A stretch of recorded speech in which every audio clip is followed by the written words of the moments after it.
Hello and welcome back to the S&S Football Podcast. Today we are back with episode 5. We've got a lot to get through in this episode. But firstly, Morgan, would you like to say hello again? All right, guys, how are we all doing? So we're back again. Unfortunately, the last episode went a little bit pear-shaped in terms of we had a few technical issues in terms of editing it. So hence why there's been a little bit of delay in terms of that upload.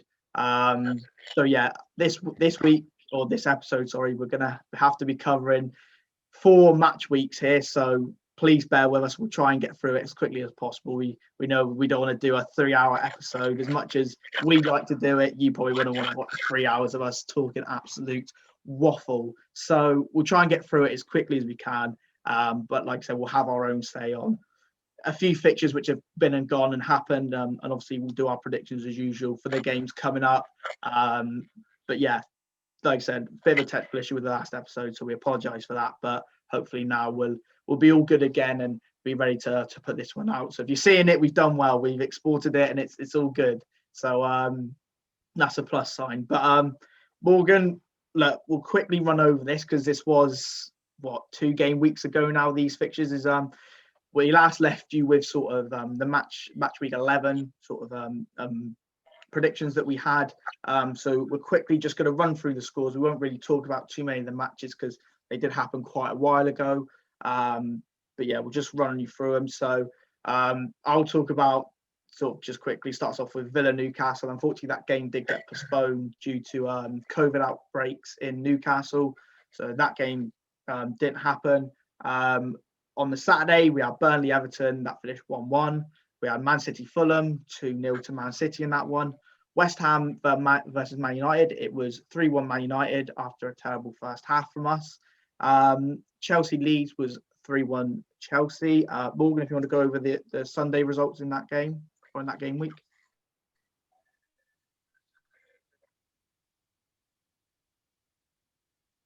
Yeah, I can do. It was that. Do you know what, mate? It was that long ago. I'm going to have to get them up because it was honestly so long ago.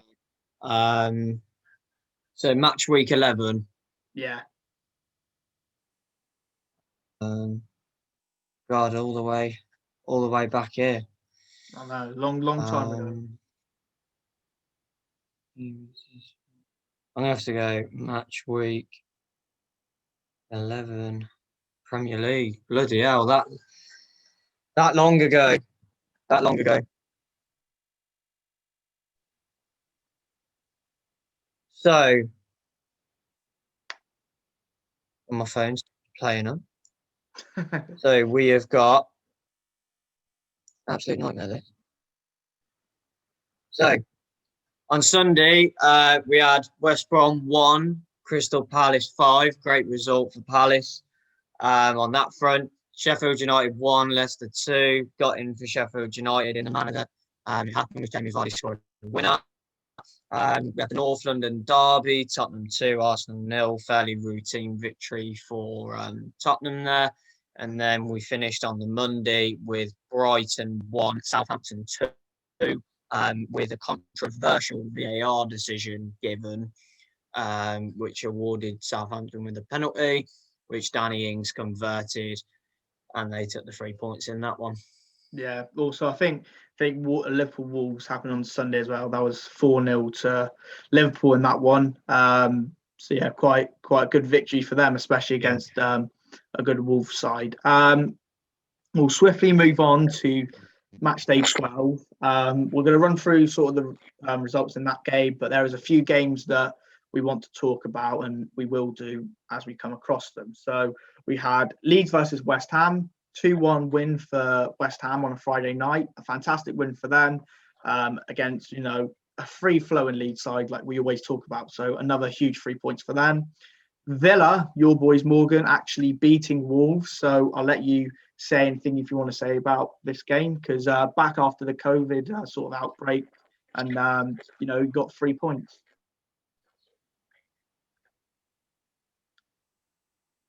Yeah, it was a poor performance overall from Villa. We started the game really well, first half an hour. really went at Wolves and created a few chances. Quite easily um, should have had a goal, but Wolves sort of come back into the game. But it was a pretty naff game, to be honest, and I think a draw would have been a fair result. And then just a moment of brilliance, really, from John McGinn on the left-hand side, being brought down by Ruben Semedo. No, Nelson Semedo, sorry. Easy decision for Mike Dean. Penalty awarded. It was really nice to see Anwar El Ghazi come back onto the score sheet and get a goal, such an important goal coming back into the side. He hasn't really played much football this year. He sort of went out of favour with the players that we've brought in. So it's really nice for him to have come back into the side, get his goal, get the 3 points, and especially against Wolves as well, which a bit of a rivalry has emerged over the last few seasons. It was really good to get back to winning ways because ahead of Villa's game against Burnley tonight, which we'll move on to, it was really important that we went into that game having got something from the Wolves game, because that would have been quite I think that would have been 5 losses in 6. So, we needed to stop the rot as such. And yeah, we did that. Obviously, a bit annoying how Douglas Luiz got sent off for 2 yellow cards. The first one was a yellow, second one wasn't really, but with Mike Dean, you're going to get sent off. And Matty Cash getting suspended for tonight as well because of his yellow card accumulation. So a few negatives out of it in terms of the performance and the bookings, but the result was what we wanted. Yeah, I just wanted to sort of touch on a few things with this game because personally I didn't watch it. Obviously, I just come home, so I was sort of spending time seeing family and stuff. But I saw from this game there was a lot of bookings and a lot of sending offs. It almost mirrors sort of the year 10 versus year 11 El Clasico you used to have on the fields at lunchtime, the amount of red cards and last minute penalty and everything. Yeah. So firstly on that, but also secondly, I saw Tyrone Mings tweet out after the game about El Ghazi and obviously hopefully your praise is as loud as your disrespect.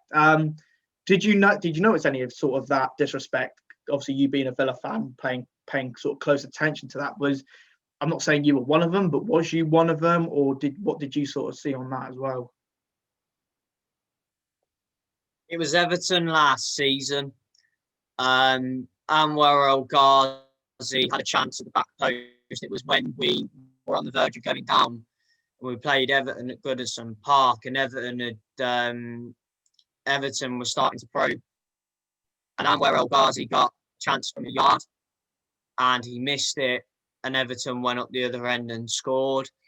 And he actually had to deactivate his Twitter because of the amount of death threats and abuse that he got on social media, which at the time, even as mad as I was that he missed, I didn't agree with. He had to deactivate his Twitter because he couldn't handle it. And it was horrible to see because it just proves that within any club, there are sections of a fan base that are poisonous, and it does bring, Villa fans into a bit of a bad light. When I can assure you that there is a large portion of us that still remember what Anwar did in getting us to the Premier League in the first place. This guy scored the first goal in the playoff final, which set us off to get into the Premier League in the first place and was a key part of Dean Smith's revitalised side that got us up. So I think Mings coming out it's a massive statement because he's demanding that the fans stay with him and stick with him because he doesn't deserve to get disrespected like he has. It is shocking. A lot of the abuse that the guy has received, and I just think all the Villa lads are really happy for him because a goal like that in a game like that can turn your fortunes like that. So yeah, I think people need to start getting behind him because he's going to be a key part of our squad because especially around the December time, it's a squad game. Players like Anwar El Ghazi are going to be really important to Villa because we are going to get injuries and players are going to get tired and get fatigued. So, like it was good. I was really happy for him that he scored. And yeah, that's sort of my thoughts on it. It's interesting that you mentioned that that this sort of is all become of sort of a game last season. I thought, having seen the comments from obviously Tyrone Mings, I thought that this had happened very recently, you know, maybe a week or two ago or something. But, you know, if you're telling me this happened last season, then, you know, I'm actually quite shocked by that, you know, it's gone on for sort of that sort of length of period. But like I said, it was good to see him on the score sheet and obviously prove a few Villa fans wrong, and hopefully they've turned their head on him again. But we'll wrap a few more of the fixtures. So we then had Newcastle West Brom, 2-1 win for Newcastle. Morgan, I'm sure you're happy with that win, seeing the Baggies drop points. Then we'll move on to the Manchester derby. Obviously, I'll talk about this one just for a little bit. Where do we start? I mean, 0-0. I think, to be honest, I did sum up the game. I don't think there was many chances for either team. I think the best one we had was when I think McTominay coming at the back post after a flick on. He just missed it. So I think that was the best we really had in that game. And City did look a little threatening, I'm not going to lie. But I felt City were there for the taking, like they always have been, and they have been this season. So coming off of this game, I was actually really angry at our performance because the lack of changes to really go and grab that game. We only brought Martial on for Greenwood. There was no, you know, Van der Beek introduced for maybe a Pogba or even for McTominay, you know, to maybe have a little bit more going forward. Just the lack of intent to really go and grab that game by Man United really, it baffled me, because City were there for the taking defensively. I mean, this is probably one of the worst, or if not the worst, start City have had to a season in a while. They're there for the taking defensively. And I just don't think we asked them enough questions, to be honest. But at the end of the day, looking at the other results, I don't think a point out of that game is a bad result. Like, we're not going to look at that game at the end of the season and say that game cost us winning something or cost us from, you know, finishing in the top four. You know, it's a good point against a good team. It's just a shame that I felt we could have gone for it near the end a little bit more. I think with 10, 15, even 10 minutes to go, chuck Van der Beek on, you know, maybe take McTominay off, so you only have Fred as maybe that defensive midfielder, and just go for it a little bit more. But like I said, a point's a point. But if I'm City, you know, I don't think they've scored against us in the past 3 meetings now. And with all the firepower they've got, it's beyond me.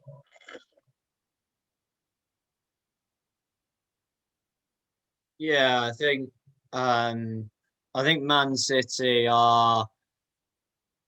I think people are underestimating the impact that a full pre-season has on players, and I know it shouldn't really be much of an excuse, but the levels of teams at the moment and the way that teams are playing, can only really think of Liverpool and Tottenham as 2 teams that look fit. And in this game, to me, it looked like 2 fatigue sides that were happy for a point. They were both happy for a point. If any team in that game wasn't happy with a point, they would have went for it. And City, I've said it before, they look toothless going forward. They look a shadow of the attacking team that they've been in the last few seasons. They seem to be starting to work things out defensively, which is good for them, but they've now got to start getting things going the other way. And United, again, it's another home game against a top side that Man United have not really shown the intent that you should do when you're at home. You know, Arsenal at home, Chelsea at home, City at home, 3 games, no goals, 1 conceded, no goals in 3 home matches. It's not good enough from United's point of view. When you're looking at the players that they've got and the attacking talent that they've got, is poor. I feel like at the moment, yesterday, when I was watching Liverpool Tottenham, I saw two sides that wanted it. I saw two sides that really went for the game. Mourinho went for the game. He tried as much as he could to catch Liverpool on the counter and get the win. And Spurs had chances to win it.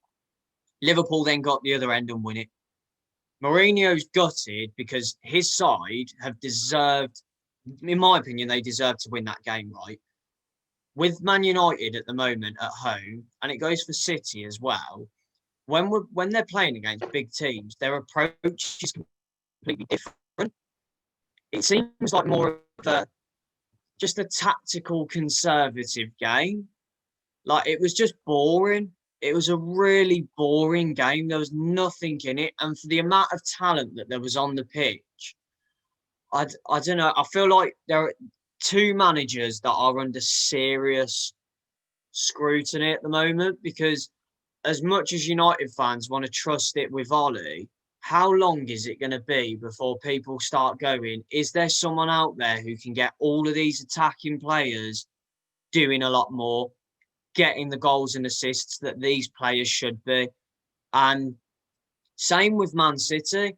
Pep Guardiola has spent a ridiculous amount of money. I can't even begin to think the figure that this guy has spent. And 90% of the players, if I would recommend going and watching True Geordie's rant about Pep Guardiola's transfers on the kickoff, because he breaks it down of who they've signed. And yes, Pep Guardiola is a good manager, but for me, if he doesn't win anything this season, bye-bye, gone. Because City were terrible last year, absolutely terrible. And for the metropolis of a club that they are, it's not happening. Something's not right anymore. Something's not right. And I just thought it was a really poor game of football from both sides. And, you know, I think it's interesting. It's interesting what you mentioned. Looking at It's interesting what you mentioned about Solskjaer and Pep obviously playing for points. And I'll speak about particularly Solskjaer later on in the episode, because there's a huge chunk to cover with Man United. But that I just feel with City, like we've spoken about how poor City has been. But like, you know, just not have scored in the past 3 games against United is poor for them. I thought 2 standout performances from United was probably Wan-Bissaka again, had Sterling in his pocket again. Sterling didn't really, I think he had one chance where, to be fair, he did get the better of Wan-Bissaka, but apart from that, pocketed again. Like he doesn't get a sniff. The past 3-4 times he played City now, Sterling's been pretty ineffective, to be honest, and that's down to Wan-Bissaka. But also, you know, we all slate Maguire, but I actually thought he had a really good game at the back, especially after sort of you know, the Champions League and stuff like that. The poor display there, he did have a good game, and you know, that was good to see. But it's interesting what you do mention about United, and you know, against sort of the top 6 this season, or the top 6. We've lost to Arsenal at home, drawn to City at home, drawn to Chelsea at home, lost to Tottenham, obviously. We've only got Liverpool left to play in terms of the first round of fixtures against the top 6. So, look, we've lost twice, we've drawn twice. If we, I think we'll beat Liverpool? Possibly, but for argument's sake, we'll call it either a draw or a loss towards Liverpool, because that's, if we look at it at the minute, that's the way it could go. You know, that could be no wins in the first half of fixtures against the top 6. It's not good enough at the minute. However, where we're capitalising on the other top 6 is when you look at City and Chelsea and all these other teams, when they drop points. For example, we'll talk about it again in a bit, but City obviously recently just drew at home to West Brom. We've beaten West Brom at home. When we've played Southampton, we beat Southampton 3-2. Who else do we play? West Ham, you know, good team. I think City drew with them away. We beat them 3-1 away. So that's where we're sort of doing all right at the minute. We're not dropping too many points to teams near who are in good form or who are near the bottom. We're doing okay, but against the top six, the form has to improve, especially the second half of fixtures we play against them, because a lot of them are going to be away, because we play, like I said, we played Tottenham at home, Chelsea at home, Arsenal at home, City at home. That's 4 games at home we've played. Whether we've got Liverpool at home, I don't know. So, there's 4 away games against the top 6 there. But look, that's got to change. But we'll move on from Man United and Man City. We'll go on to the Everton-Chelsea game, 1-0 Everton. Like I said, the Manchester derby, the point out of that game for us, doesn't seem like too bad a result when you see results like this sort of coming in for Chelsea, who are obviously above us as well. I mean, obviously with the footage not being able to get out from last week, but I actually predicted Everton to win this game. If you can remember, I said that they'd win 2-1. And I could see, obviously they won the game 1-0. And to be honest, it's weird with Chelsea because everyone's been banging on about how good they've been this season, and we've been full of praise for Chelsea this season. But if Villa win all 3 games in hand, we actually go top of the Premier League. We go ahead of everyone. So how good have these teams actually been this season? Because Villa have lost 4 games. But if we win our next 3, which we really could, I think we've got Burnley, West Brom, and I think Crystal Palace. If we win all 3 of them, we're top of the Premier League. We've got more points than Chelsea if we do. So it's a weird one. It's a really weird one because the thing is, I don't think points totals this season are reflecting how teams are playing at all. I don't the Premier League is just such a mess at the moment. But this game, Everton did really, really well. Clean sheet for Everton. It's that question that Chelsea fans are asking. Why isn't Timo Werner playing striker? I know Olivier Giroud is a great player, but for me, Giroud should be coming on in the latter stages of a game to get you a goal if you desperately need one. He shouldn't be starting games. Werner needs to play down the middle. And, someone that I thought played really badly for Chelsea was Kai Havertz. And look, it's a massive fee. And I know he's just came to the league, but I think I've said this on a pod before. I can't see what the deal is with him. I can't see what it is about him that makes him so good. Apart from being good on FIFA last year, I don't know whether I'm being too harsh here, but I can't see what it is with Kai Havertz yet. And I know he's got plenty of time to develop, but he just doesn't look it. He just doesn't look the part at the moment. He looks homesick. He looks lost. Well, and for me, there are better players in that Chelsea midfield right now, in Kovacic, in Kante, that walk into that team over Havertz. And I know that they're different players. And you look at Ross Barkley at Villa, for example. Ross Barkley can't do any worse at Chelsea than Kai Havertz right now. Surely he can't do any worse. All he has to do is step on the pitch. Was it Brighton away that Kai Havertz tried spraying the ball and it literally went out for a throw and nearly hit the lino? He just looks shot of confidence. And I don't know how patient Chelsea fans are going to be, because Lampard, if they don't compete for the league this year, is going to be under massive pressure. And you would think that Havertz playing with Werner, both being from the Bundesliga, both being German nationals, both knowing each other really well, would have such a strong connection if you had Havertz in the 10 and Werner up top. But Lampard just doesn't seem to see it. He seems to see Werner as a left and right winger. But play him down the middle, man. I don't get it. And I think they're, you know what I mean? Everton found it so easy in this game to just nullify the threat, because Everton were like, right, if we stop balls into the crosses, Chelsea ain't going to score, because that's all they've got, because Olivier Giroud's just a header merchant.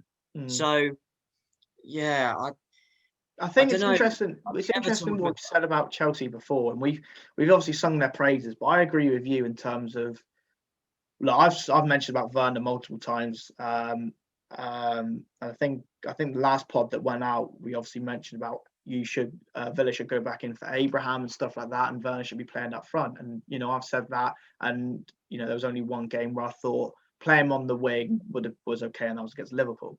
But Kai Havertz, everyone was, and yet again, I'm going to bring Bruno back into this, but we had Chelsea fans saying, just you wait till Havertz or Ziyech, when they turn up in the Premier League, they're going to be hitting the same numbers Bruno is.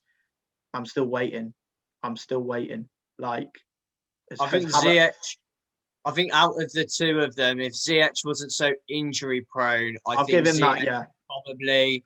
Ziyech does look like a good player. Numbers. He is. Ziyech looks like a good player, but more in terms of Havertz, I'm still waiting. And we got told wait till Havertz hits the Premier League. Is he here yet or something? Like, yeah, I know he's had COVID as well, but he has played a fair few games this season. But that's what I'm saying. A fantastic win for Everton. That. But I'll speak more about the points in a bit, because, like I said, we've got a lot to get through. So we'll speak about the points and where teams could end up in a bit. But Southampton, Sheffield United on the Sunday, 3-0 Southampton. Pretty straightforward win for them. Another huge 3 points. Sheffield United's not looking good for them. We're going to talk about these next 2 fixtures. We'll pair them up because, 2 big teams that we've mentioned drop points. Both 1-1 draws for Palace against Tottenham and Fulham against Liverpool. I'll speak about the Fulham game just quickly. Fulham-Liverpool. Were Liverpool lucky to get a point in this game? Because I think they were. 100%.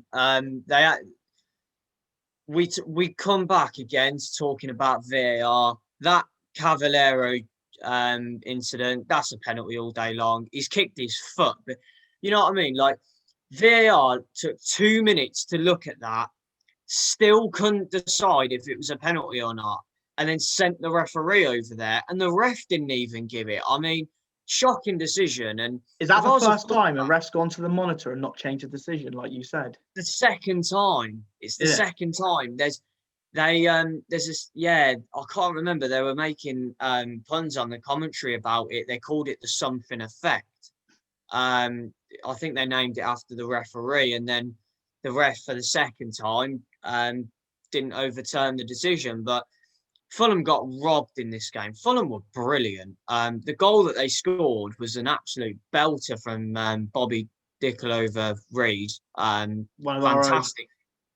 Fantastic finish into the bottom corner. No chance for Alisson.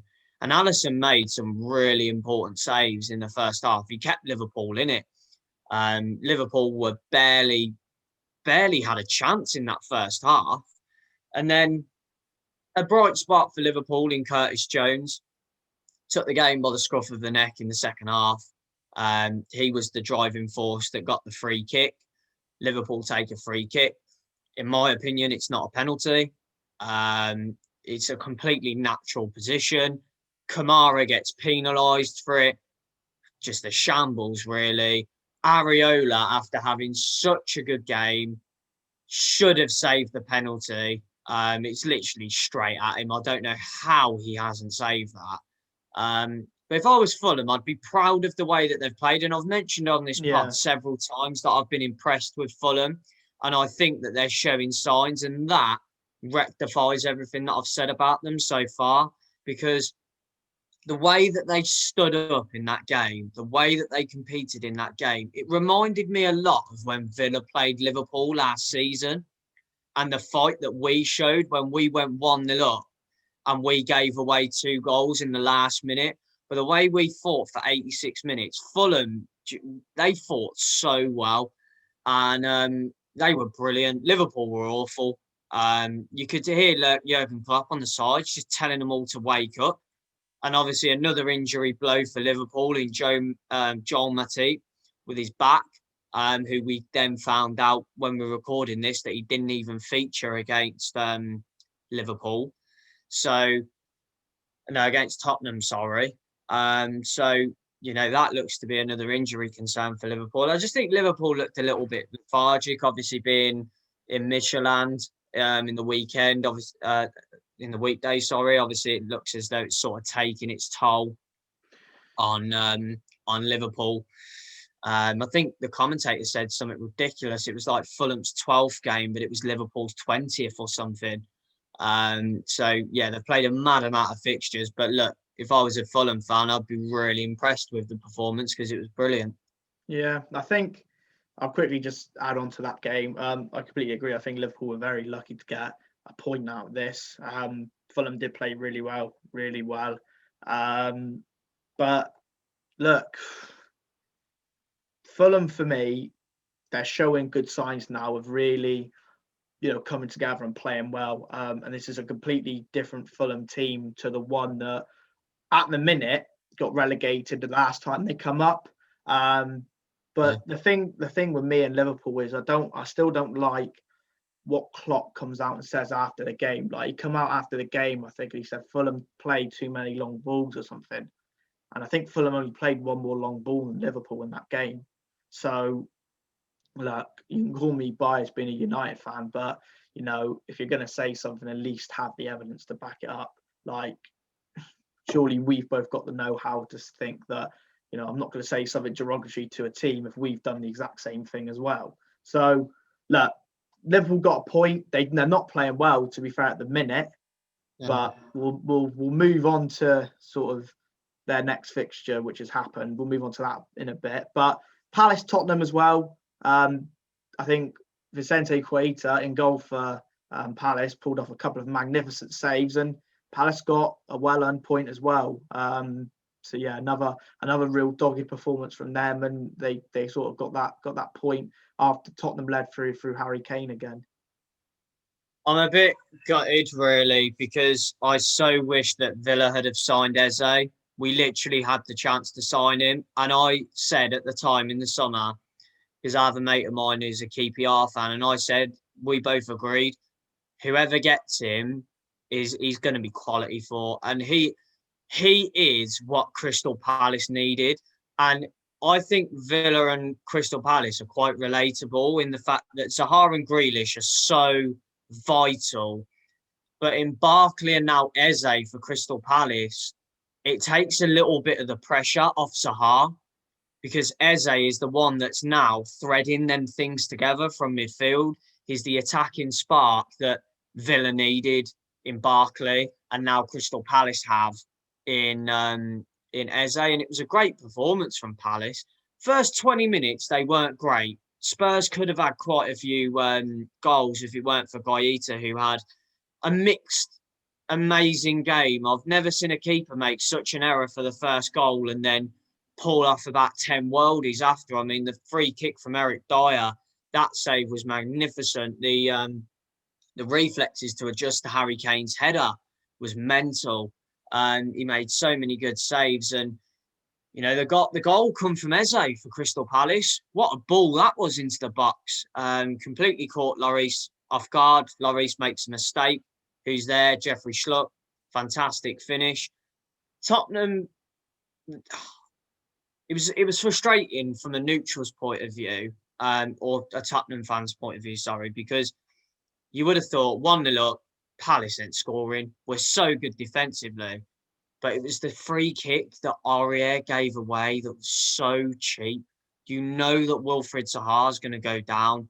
Don't do that on the edge of the box. Just don't, because you know that Palace have got good set piece takers. Eze scored a free kick in off the bar against Leeds a few weeks ago. Mourinho, I think, was so frustrated because he would have told his players not to give them free kicks in and around the box. And, but look, I think it was a good performance from both sides, and it was a great derby, in fairness.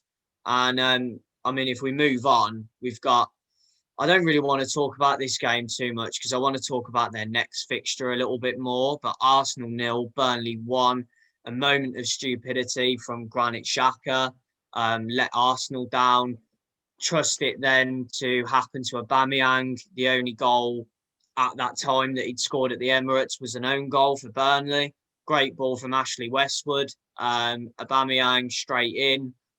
Defeat for Arsenal. Arsenal fans, pretty turgid place to be honest. And Burnley come away with a a brilliant victory coming into tonight's game at Villa Park. Yeah, I mean, what I will say is, I'll just quickly say also after the Arsenal game was Leicester did beat Brighton 3-0. But going back to the Arsenal-Burnley game, firstly, I did predict Burnley to beat Arsenal 1-0. So I'll take Yeah, that. I said 0-0. You got it spot on with that one. Yeah. I'll take that one. But I'll be perfectly honest, I didn't think it could get that worse for Arsenal in terms of losing to someone who was actually in the relegation zone like Burnley. Yeah. But for me, that was a real, oh dear, they are in trouble. Like, they're not in this unpredictable season, out of form trouble. They're in trouble this season. Like, you don't get away with where you are on the table and losing to Burnley, like, especially at home. But like you mentioned, Xhaka, stupidity. And then, of course, it's all Aubameyang who scores the own goal. And that was... It was funny at the time, but I guess for Arsenal fans, it must be a world of pain. But like you said, we will talk more about Arsenal in a bit. We've got, the next match day to get through and sort of the one after. So match day 13, this is currently happening midweek. It's now as we speak. Yeah. Tuesday, Wednesday, Thursday. We're recording this on a Thursday. So we've had all the fixtures bar two are tonight. Funny enough, the two teams that we support play tonight. Who would have guessed that, eh? Who would have guessed? I'm going to kick this off. Tuesday. What a huge night for Man United. What an absolutely humongous night of results this is for Man United. We've got Wolves 2, Chelsea 1, and Man City 1, West Brom 1. And this is what I'm saying. We may not be doing well against the big six, Man United, but I don't think we've dropped that many points in these sort of games. Like Chelsea against Wolves, you beat Wolves, Liverpool beat Wolves 4-0, and then Chelsea go and lose to Wolves 2-1. City against West Brom, we beat West Brom 1-0. I'm sure multiple other top six clubs have. City draw 1-0 at home with them, and then Bilic gets sacked the next day. I'm gonna formally apologise to Chelsea fans because I think Villa beating Wolves fired them up for this game, so I'm going to formally apologise for that. But yeah, I'm not really, to be honest, I'm not really surprised that Wolves beat Chelsea because Wolves are a good side at the moment. The problem is with Wolves compared to last season is that they are so inconsistent that you don't know what Wolves are going to turn up. But I mean, what a sucker punch for Chelsea. Chance to win it at the end. Wolves go up the other end. Neto smashes it bottom corner. Game over. Thank you. See you later. Back off to Stamford Bridge. I mean, yeah, 2 defeats in a row for Lampard and 2 games against sides that if Chelsea want to make that transition from being a Liverpool and a City of the old years to they've got to win games like that. 2 away games. They needed to pick up at least 4 points for me out of those 6 to really send a message to your Liverpools and your Tottenhams this year. But great result for Wolves. Obviously really good as well to see that Raul Jimenez is now started his rehab in training and he seems to be really happy as well. So I think Wolves will be a lot better when he returns, but Fabio Silva seems to be doing an okay job up front. He hit the post against Villa, which I forgot to mention, and he looked really sharp in that game. So Wolves, yeah, really unsurprised that they've beat Chelsea, to be honest, because I think Chelsea have still got issues. I think Lampard still is trying to work out his best team. And obviously that's a bit disappointing for Chelsea fans. And then Man City West Brom has really, really shocked me for a number of reasons. I mean, what is going on at Man City, man? Last season or the season before, this would have been a 6-0, 7-8-0. And you would have thought so before the game. They beat Burnley 5-0, didn't they? That West Brom team is worse than the Watford side that went there a few years ago and lost 8-0. That West Brom team is worse. And look, a great point for West Brom. Brilliant point. Great. Do you know what as well? West Brom could have won this game. West Brom had chances to win. I mean, City are just in a world of trouble at the moment. You know, they've spent an awful lot of money. A lot of their signings are flopping. It's not looking good for City at the moment. I think the pressure's mounting on Pep Guardiola. And it's just it's a shock result, to be honest, because if I look at where City are in the table as we speak, you know, they're in eighth. They've drew 5 games this year. They've drew 5, and that's to like West Brom. Who else have they drew to this year? They've drew to West Ham, Man United. They're not. It's a difficult one with Man City because I don't want people to think that I've got an agenda against them, because I really don't. I But do. when you spend the money that you do, and you've got a manager who is meant to be the Messiah. When Pep Guardiola first came to this country, he brought a style of football that none of us had ever seen before. He turned the Premier League into La Liga. Like what I mentioned, he was beating Watford 8-0 at home, 6-0 away. He turned the Premier League into La Liga, where Liverpool then had to match City's level, and it was literally like Barcelona, Real Madrid that season, the Centurion season. It was literally like having Barca and Real. The problem is that the managers within the Premier League now know how to play against the Pep Guardiola side. And I think Jurgen Klopp's success has been testament to Pep Guardiola's downfall, because I think Jurgen Klopp has mimicked Guardiola's football and actually made it better. I think he's took ideas from Guardiola and gone, go on then, go and figure this out, because I've come up with something that's a little bit different to yours. I think people are using his tricks against him, and it's backfiring massively. There doesn't seem to be that smooth transition with City anymore. I think I mentioned it on the last episode, so I'm going to mention it on here now. The team that Pep Guardiola inherited is better than the team that he has now. The team he inherited, so all them millions of pounds, all them signings are just useless. Do you know what? Do you know what someone said? Do you know what someone said? I think it was it after the United game? It was either after the United game or it was against West Brom, but I think it was after the United game. Someone said Pep is in transition. What? From the own team he built? Yeah. Sorry, most managers don't get to transition what they've picked up to their own team. So you're telling me Pep's in transition now from the team he built into a new team he's building? Like, it is beyond me. But look, we could talk about this result for ages. I mean, I'm going to be honest.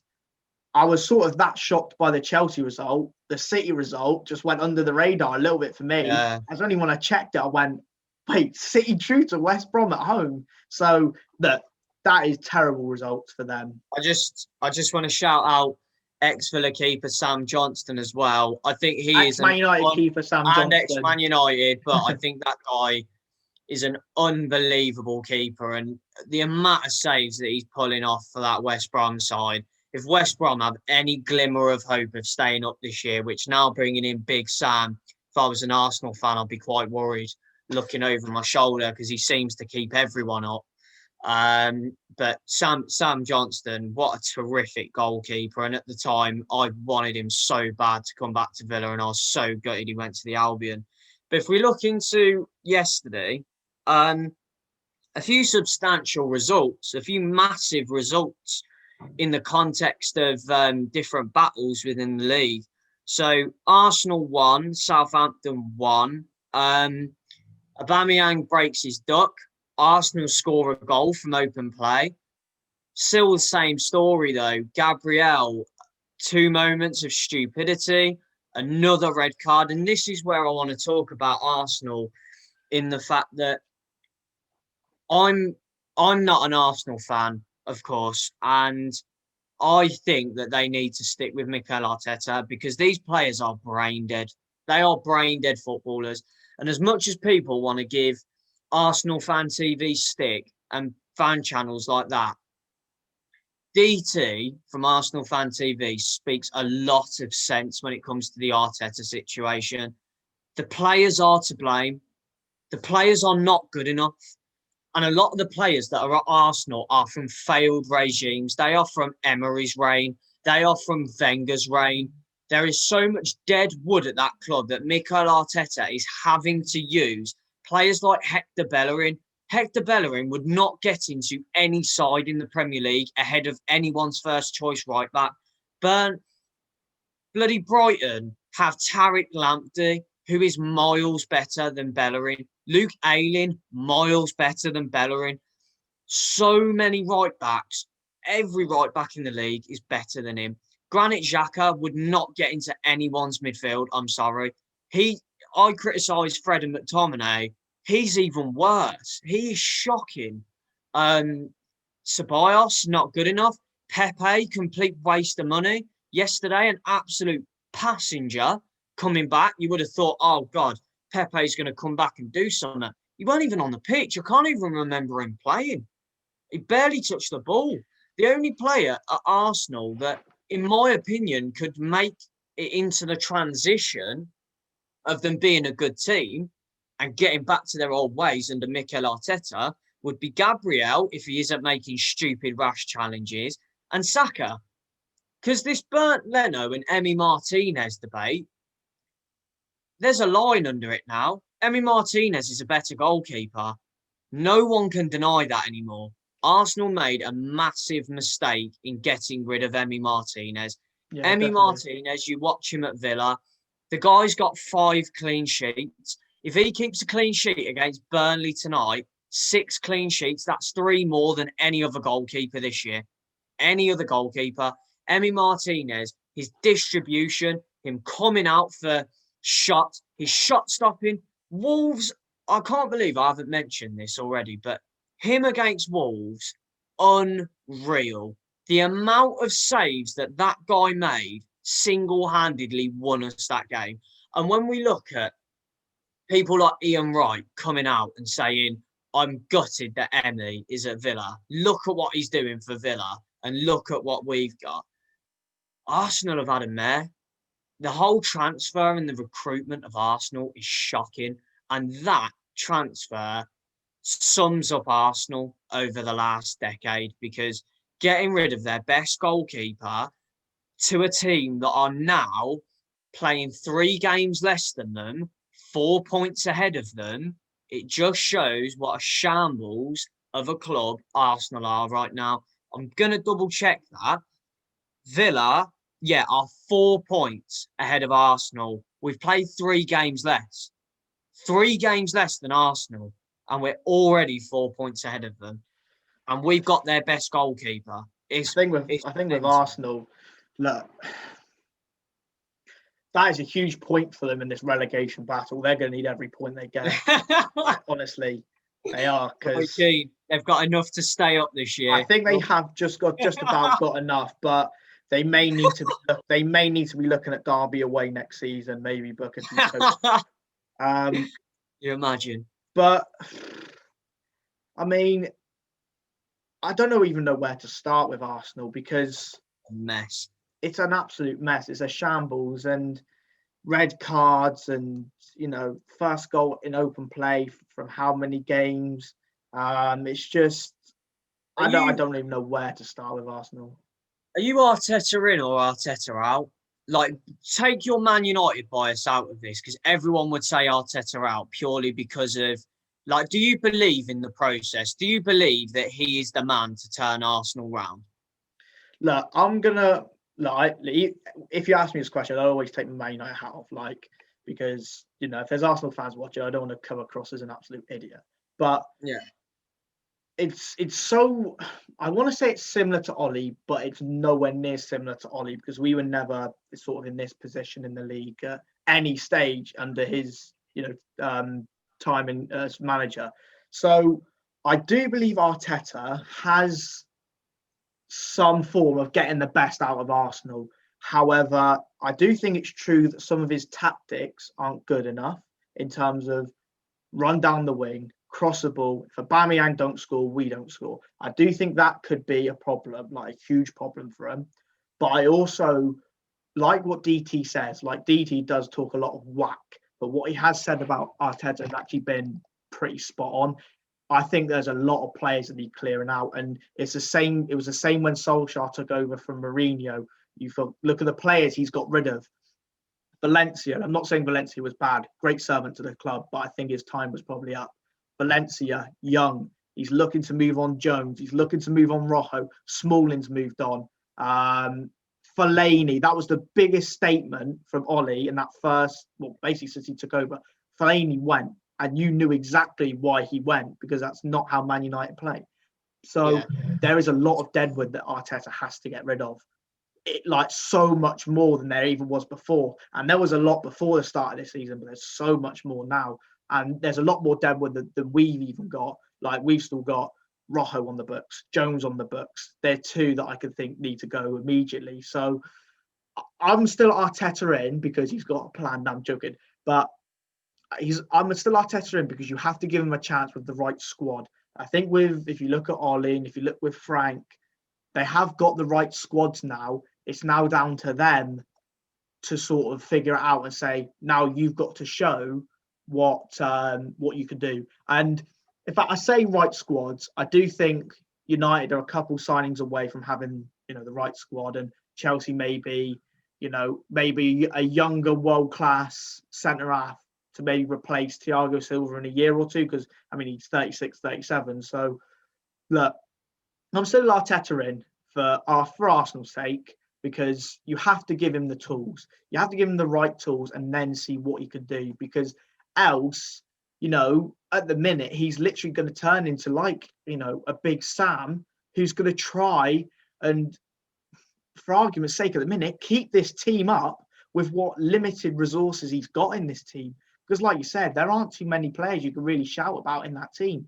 Partey's out injured, I think, at the minute. Saka Tierney as well. Sorry, I should have said Tierney earlier, but yeah, I'd definitely keep Tierney as well. I think Tierney is a good player, but it's just a shambles at Arsenal at the moment. But to be honest, we can talk about them all day, and I definitely think it's probably worth doing an episode talking about the problems at Arsenal. Obviously, good point for Southampton.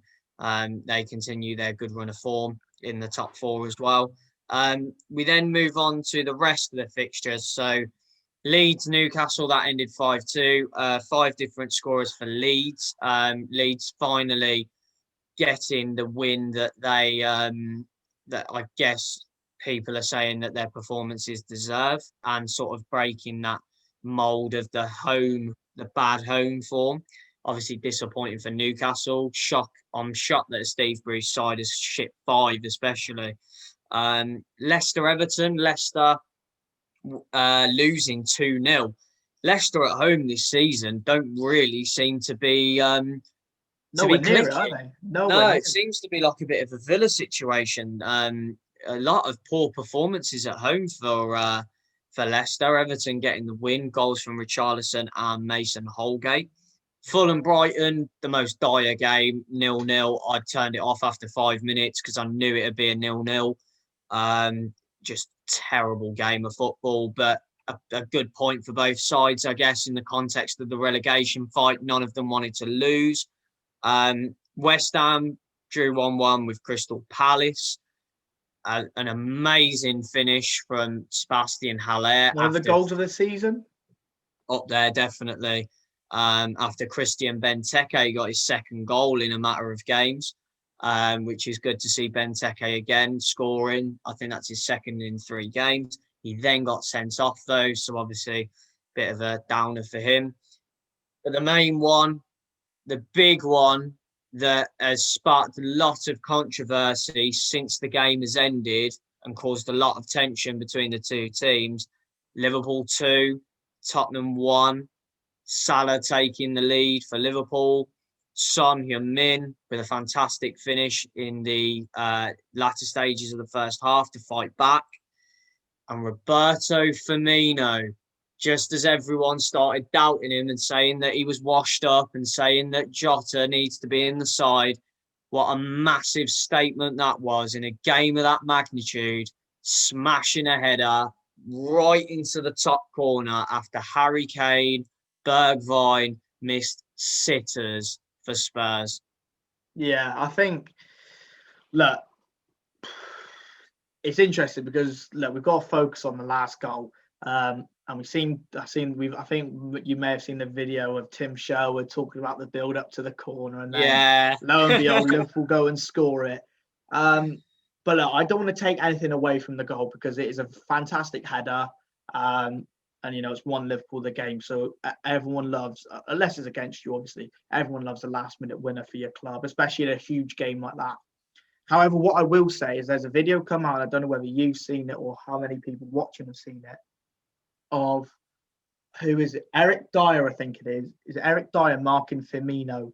And then as Firmino starts running towards the back post, Henderson comes into the back of Dyer and sort of lays an elbow into the back of Dyer. Dyer end up goes down, so therefore can't follow Firmino's run. Firmino goes and scores. This is where VAR goes horribly wrong, because that is obviously a clear foul and it hasn't given it. And at the end of the day, that has cost Tottenham a point, or So I think Jose is right to feel absolutely robbed. And when he said his statement about the best team lost, they did. The best team did lose. Tottenham deserved to win that game. I do feel for Mourinho, because Klopp must be so annoying to be on the side against, because it's like Mourinho said, if he acted like Jurgen Klopp, he wouldn't last 5 minutes. He wouldn't last 5 minutes on the side. And it's just so frustrating, because yet again we're talking about VAR and a horrific decision that has had a major effect on the outcome of a game, and in a game that you definitely can look at and go, that could have a real key moment. That could be a real key moment in this season, because both Tottenham and Liverpool, on the balance of play, probably deserved a point, but I would lean more towards Spurs, because Harry Kane missed the sitter, Bergwijn hit the post. Spurs did their game plan brilliantly, and I do feel sorry for them on that front, because I think they didn't deserve to lose, and to lose that game, I do feel sorry for Mourinho, and it's just again leaving a bit of a sour taste in the mouth, really, with this whole VAR nonsense, isn't it? Well, look, Tottenham are now 3 points behind Liverpool in second place. Liverpool top at the minute. Both equal games played, so no games in hand there. Tottenham do have the better goal difference. So, look, at the end of the day, 3 points, as we know in Premier League history, with so many games yet to go, it's not the end of the world. But in terms of now, it is huge. It's huge because, they stay level on points. They stay neck and neck at each other. And who knows what effect that has, later on in the season. But we'll move on, because we've still got today's fixtures to get through, and sort of our predictions as well for the weekend coming up. So, Morgan, we'll start with your prediction for tonight. We've got Villa against Burnley. You boys are at home again. Well, not again, sorry. You boys are at home. How do you see us playing? I mean, Burnley obviously come off that win against Arsenal, or coming off that win against Arsenal. You obviously coming off of that win against the Wolves yourself. Thoughts about this? I'm guessing you must be confident. You're coming off a win. You can't not be confident. But it's Sean Dyche and Burnley, so who knows? I'm not. You're not confident? I'm not, because I'm not confident for quite a few reasons. Because Burnley are a team that are going to counter-attack. Burnley are going to put 10 men behind the ball and go on then, break us down.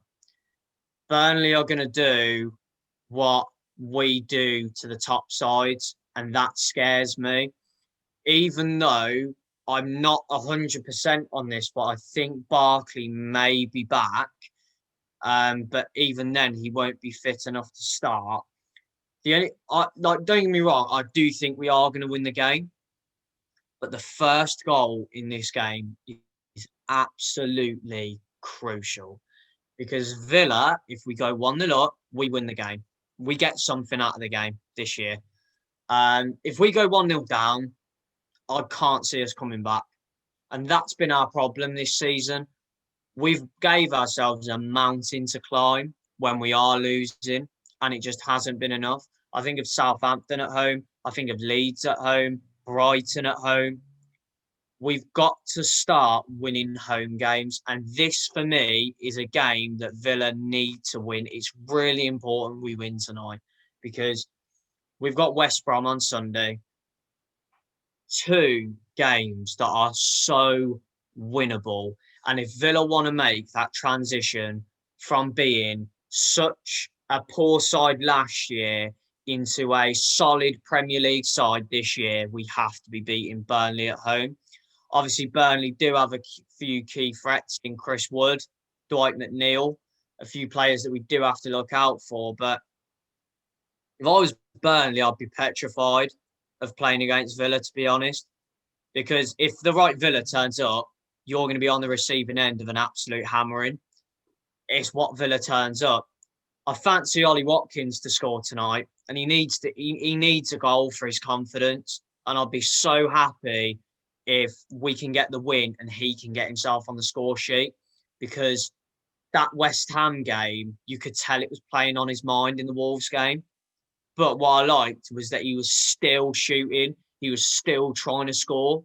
And I liked Villa's reaction against Wolves. I did. I really did like the way that we stuck it out. We went firm, grinded out a win that last season we wouldn't have even been close to getting. Last season, Wolves bullied us off the park.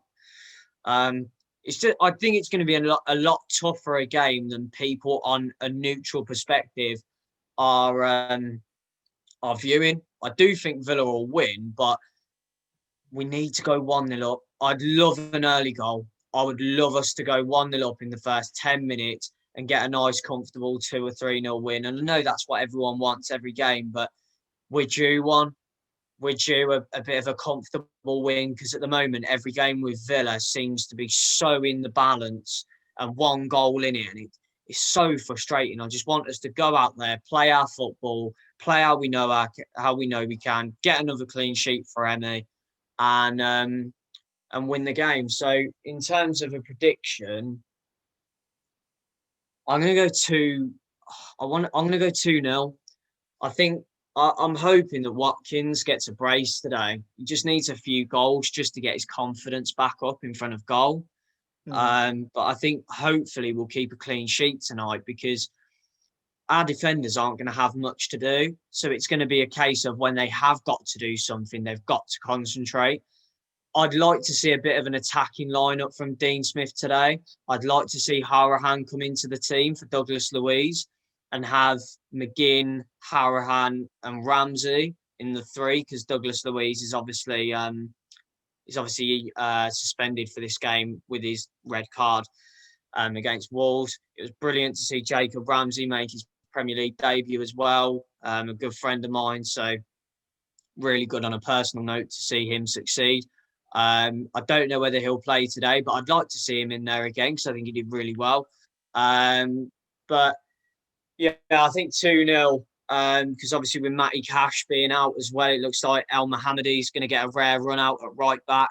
So maybe that's an area that Burnley might try and exploit with Dwight McNeil. But yeah, I think 2-0 to Villa, and hopefully we can stop the rot at home, because we've lost our last 3 home games.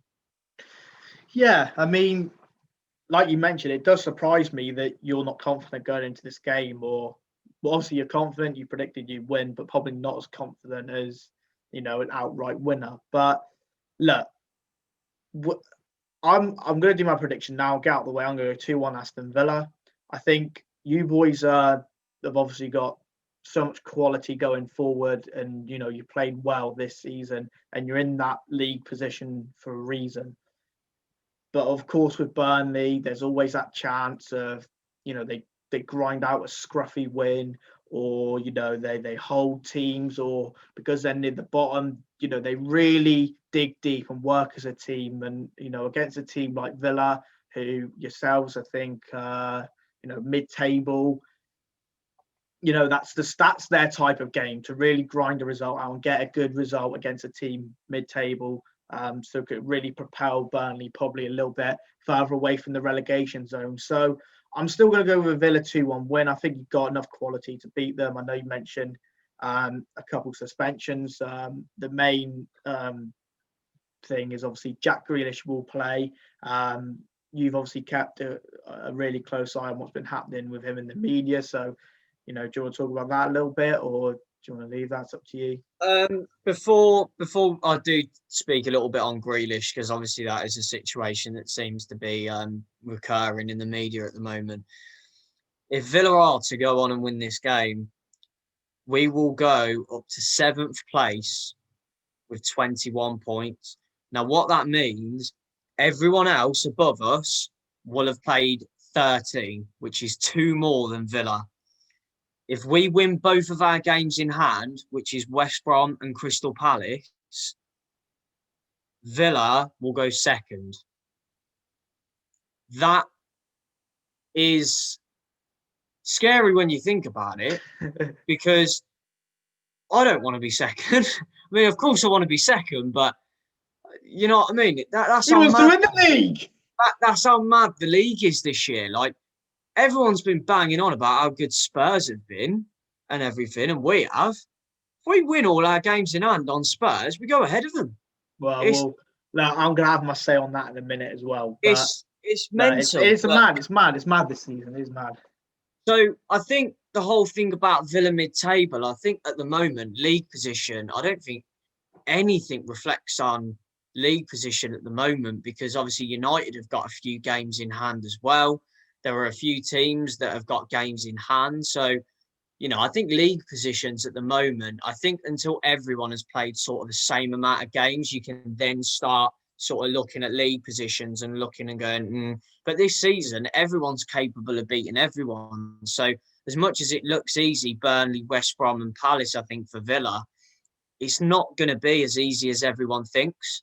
That's why I'm not as confident, because Villa this season seemed to do so well against the better sides, which we weren't last season, but we're now gone the other way, where sides like Burnley, we're not really, you know what I mean? We probably are going to struggle tonight. So, but with Grealish, it is what it is. It's a classic example of a footballer being a little bit stupid.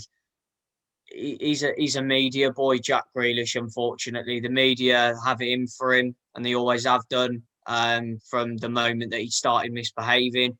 And when he does things like he does, it's no surprise whatsoever that the media then hit out at him and make sure that they're there to video the whole incident. I don't know whether anyone's seen the video of him driving. And the stuff related with that and breaking rules and going to parties and stuff. Look, this thing goes on with footballers, and I don't think people should be surprised, because I think a lot of footballers get away with a lot of stuff. The fact of the matter is, Grealish's son is a bit stupid and doesn't get away with his stuff. And obviously he's been punished for it, 9 months driving ban and an 82 grand fine. So obviously, he's going to be serving some form of punishment for his actions. Move on to your boys. On the 8 o'clock kickoff, Sheffield United versus Man United, a game last year that Man United fans would have been dreading the way that Sheffield United played, and obviously the events that happened there last year. It was a really entertaining game. I'm just going to throw it out there. I don't think this one's going to be entertaining at all, just because of the way that Sheffield United are and the way that they're playing. For me, Sheffield United have to get something out of this game. They have to. If they don't get anything out of today, after playing 14 or 13 Premier League matches, they need to start preparing for the Championship next year. A lot of the players, the Sheffield United players, have come out on social media this week and been quite vocal about the fact that they are backing Chris Wilder. I don't think they'll get rid of him because I believe that they will know that he can bring them back up. And it's a long-term project with Sheffield United, especially with the finances that they're working with. But look, I'm going to throw it out there. I think United will win this one 2-0 quite comfortably. I think as soon as they get that first goal, if United get an early goal, it's game over.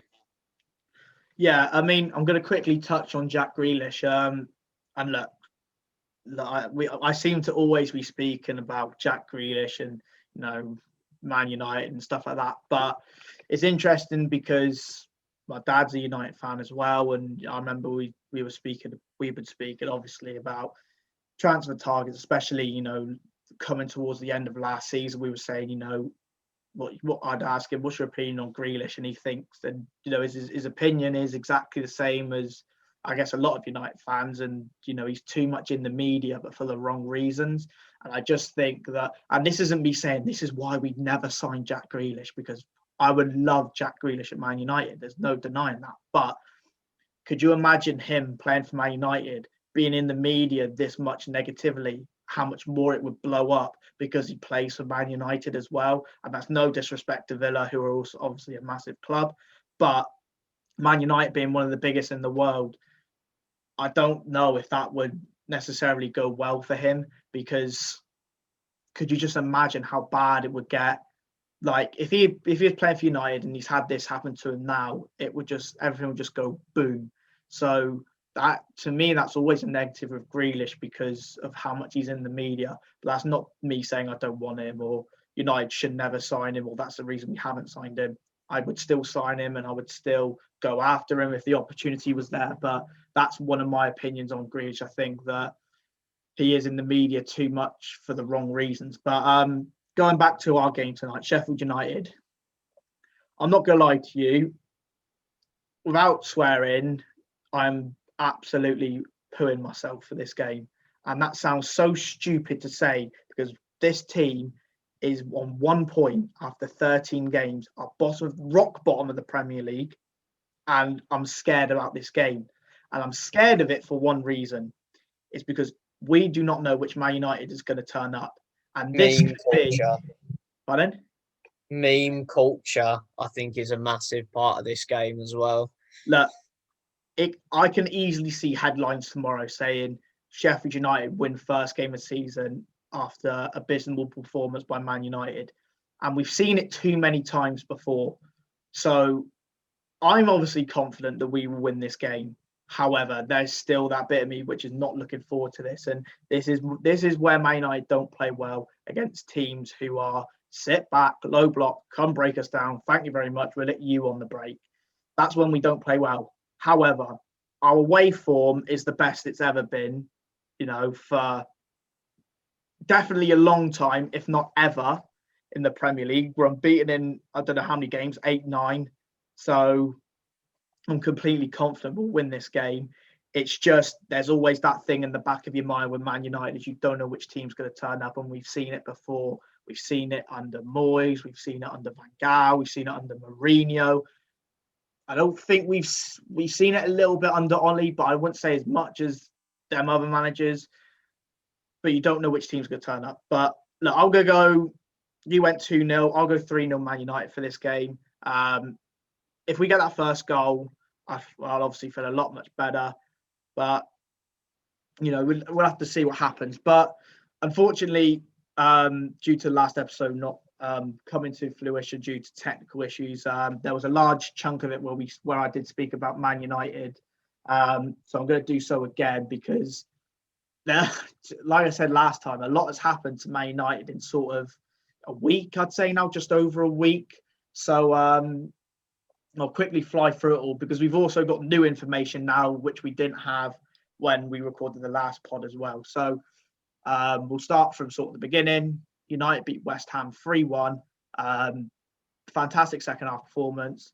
One of the main stars in that second half was Paul Pogba. Obviously scored a fantastic goal to get us level, sort of cut the ears to the West Ham fans, which were sort of booing him all game. And then a day or so later, 24 hours before one of the biggest games or the beginning of sort of one of the biggest weeks of our season, his agent, Mino Raiola, comes out and says it's all over for Paul Pogba at Man United. And at the time, I remember speaking to Morgan and sort of speaking to, other Man United fans as well and saying, for me, he shouldn't play for the club again. And that's old school, I know, but unless certain things happen, either he comes out and says this isn't true or Raiola is sacked, he shouldn't play for the club, because clearly that's his thoughts. It's come from him. or it's come from Raiola with the blessing of Pogba. That's Pogba's thoughts. Then the following night, we played RB Leipzig in the Champions League. We needed a point to go through. We were 3-0 down, I think, after an hour. It was an absolutely terrible performance. Pogba did come on, actually played really well, was one of our best players. I don't know whether he ended up scoring or Maguire did, but one of them two did, but was very good on the night when he did come on. However, we did lose 3-2, and as everyone knows, got knocked out the Champions League, which was, a bit of a reality check, I think, for Man United. And, after a decent start we had in the Champions League, it's simply not good enough. I won't talk too much about it because I don't want to take up too much time on this, but there was a lot of questions asked at the time, and I said at the time, why would you sack Ollie after going out in the Champions League? When, if we're being honest, when that draw got done, I don't think many United fans were confident that we would get out the group anyways. But I think after the start we had against PSG, win, Leipzig, 5-0 win, to then lose to Istanbul, to then lose to PSG at home, and then to lose to Leipzig in the manner we did, it's not good enough. And, you said, and I think I've said as well, we continue to start poorly in the first half. How long is that going to keep going until we pay the price? And that Leipzig game really did, to be fair. So knocked out of that, we went down into the Europa League. So it was a poor time to be sort of a United fan then, because it did feel that a whole wind of sails just been taken, just gone. So that obviously happened. And then it moved on to the Manchester derby sort of at the weekend gone. And we'll come back to you saying that it was two managers playing for a draw. And this is why, and I think Ollie was playing for a draw, because if he had lost that game, like we were saying at the beginning of before the Leipzig game, this week could either have gone incredibly well or horrifically for Man United. We could have beaten Leipzig and gone through, or even drawn and gone through. And we could have beaten City. What a week that would have been to be a United fan. Or we could get knocked out in the Champions League, lose to City. What a terrible week. All in all, it wasn't great week. It wasn't terrible, but it wasn't great. We got knocked out and then we drew to City. And like I mentioned, in the manner we did, I think we should have gone for it a little bit more. But you could argue if we'd gone for it more, City could have picked us off a little bit more. But I still think City were there for the taking. Since then, Pogba has actually reacted to sort of the comments that were said. I'm actually going to get up the post now because I don't want to get it wrong. So Paul Pogba come out after the Manchester derby game. So he left it a few days' time to come out and speak about this. He come out and said, I've always fought and will always fight for Man United, my teammates and the fans. Blah, blah is not important. The future is far. Today is what matters. I'm 1,000% involved. Always strong together. All has been clear between the club and myself, and that will never change. When you don't know what's going on inside, don't talk. He goes on to do a few hashtags saying, speak the truth or remain silent, united, and talk to the hand.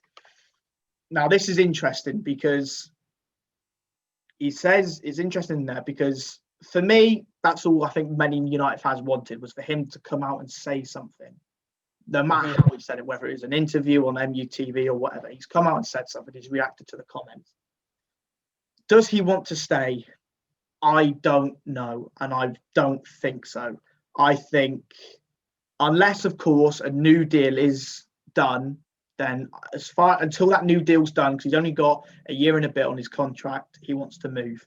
But like he said, what's interesting in that quote is he says, was it? The future is far. Today is what matters. I'm 1,000% involved. All has been clear between the club and myself, and that will never change. He doesn't say whether that means he wants to stay or not. So I think with Pogba, it's such a difficult position. But now I would play him because he's come out and he said he's committed to the club now. Okay.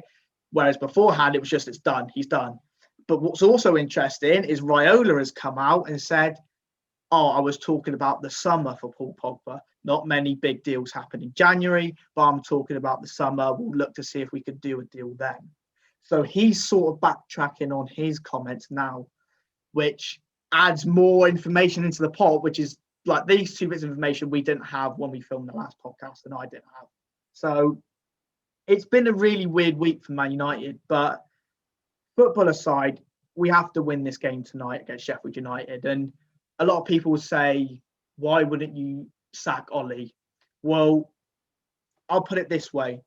Chelsea, who are title contenders, serious title contenders by a lot of people, are currently 2 points ahead of Man United. Man United have 2 games in hand on Chelsea. If Man United win these 2 games in hand, we will go third, I think. We will go third in the league. That is no crisis. That is no reason to sack Ollie, because like you said, this season the results have been all over the place. And we've lost to Tottenham 6-1. But we could be third in the league and be in with a chance of being a big threat sort of in the title race. And I know that seems stupid to say, and a lot of people may not agree with that, but if you're third near Christmas, you're up there. You're up there in the title race. And I know there's still a lot of games to go, and you need to be there come April and May. But that's a good start. That's where you want to be. You want to be there or thereabouts. You don't have to be at the top. You've got to be there or thereabouts come Christmas, and then be there or thereabouts come May. So there is no need to sack Ollie. However, what I did say on the last pod, on the episode which didn't get put out, and I said it to Morgan, this is for me what Solskjaer has to do to earn a new deal, because he's got 18 months left, the rest of this season and the whole of next. And no manager goes into the final year with no extension. So he's got 6 months to earn a new deal. And I said, look, he would have had targets to achieve, but being knocked out in the Champions League, they've changed. And for me as a fan, if I want to see progression, which is what I want to see from Man United at the minute, is he has to now win the Europa League, because he had a crack at it last season, semi-finalists, fell a little bit short. He has to win it now. He's got the squad to do it. Injuries, obviously, hopefully don't take a toll. He has to win that. We've obviously got Sociedad, which isn't an easy draw at all. Top of La Liga, playing fantastic football. Januzaj will obviously be coming back to Old Trafford. But he has to win the Europa League for me. He has to finish third again, minimum. But obviously, we'd like to see the points tally not be as far away from first as last season. So if he can be there or thereabouts come the end of the season, have a little bit of a shout of pushing for the title, that'd be fantastic. But he has to finish third again. And then for me, he has to win another trophy, whether that be the FA Cup or the Carabao Cup. And for me, that is clear progression. If he only won one trophy, if he only won the Europa League or only won the FA Cup, it's still progression, and I'd still have him in, because it may not be quick progression, but it's still there. He's won a trophy. He's finished third again, but the points total is closer. He was there or thereabouts come the end of the season. He was close to a title race, but we fell a little bit short. So that's for me what he's got to do. Are those realistic? I think they are. Maybe the 2 trophies may be a little bit unrealistic. I think one's definitely realistic now, because if we were in the Champions League, I don't think, as much as I would have loved to have won it, I don't think we would have won it. So I think you're looking at, hopefully getting past this next round of fixtures and maybe get to the quarters or something, and that would have been it. But look, I know I've waffled a lot about Man United there. Funny enough, if we talk about legalities as well, Cavani has just also come out today that I think he's been fined by the FA about his comments he made after Southampton win. And this, I would be surprised if it doesn't get overturned when Cavani comes out and says something, because I remember seeing something online, and it was from a Liverpool fan, actually. So it wasn't a Bayern United fan or anything. It's from a Liverpool fan, and it was like a Liverpool Uruguayan account or something. And he came out and said that this is nonsense. The term he used, I'm obviously not going to repeat it because it's been deemed offensive. The term he used is actually used in Uruguayan or in South American language as, a brother or a friend, and they use it quite frequently. So Cavani don't know any English apart from day off tomorrow, and that is what Solskjaer has said. He only knows day off tomorrow. That's it. That is it. That's the only English he knows. So I don't understand. Yes, of course, it's an offensive word. I'm not saying it. but the way in which he's used it is clearly not offensive. So I will be surprised if Cavani doesn't go back with this and it doesn't get overturned. But look, a lot has happened for Man United in the past week and a bit. So unfortunately, the other pod didn't go out, so I wasn't able to say it on there. So I've added it in now. But like I've said, Sheffield United tonight, I'm bricking myself because this could easily be a 1-0 Sheffield United win and we get absolutely slaughtered. But I'm going to go with a win. But like I said, United are not in a crisis at the minute. We could potentially go third with our 2 games in hand if we win them, and they are Sheffield United and Burnley. So look, no need to panic for me at the minute. I'm nowhere near saying Ollie out. I just think there's obviously times where it's questionable what he does. But look, Ollie in for now and for the future, hopefully. But hoping for 3 points tonight to really put us back up there again. Yeah, a lot of interesting points made there, mate. And we now move on to sort of the final segment of the video, and we're going to be predicting technically game week 14, which starts on Saturday. Games coming thick and fast in the Christmas period, a really vital time. And we will kick off with the early kickoff on Saturday, Braden. Crystal Palace versus Liverpool. What are we saying? 2-1 Liverpool. I think 2-1 Liverpool. Yeah, Liverpool are good going forward. They obviously come back from the Fulham result to beat Tottenham. If they come off the Tottenham result with a win, I think they'll win this game. Palace aren't doing bad themselves. They might get a goal. I think they'll have a good performance, but I think Liverpool will be too good for them. I'm going to go with 1-1. I think Palace are going to get something out of this game. I think they were excellent against Tottenham.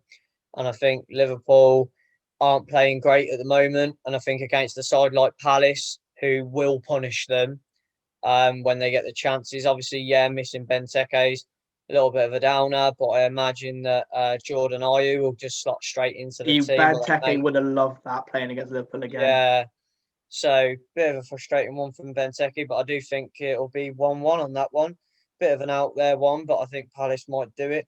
Southampton versus Man City. I'm just going to throw this out there right now. I think Southampton are going to win this one 2-0.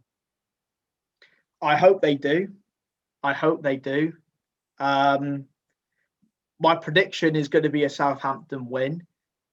I think City are inconsistent. You don't know which City's going to turn up. Like we said, they beat Burnley 5-0 at home. They drew at home to West Brom. 2 teams who were down there and are down there, and the complete contrast in results.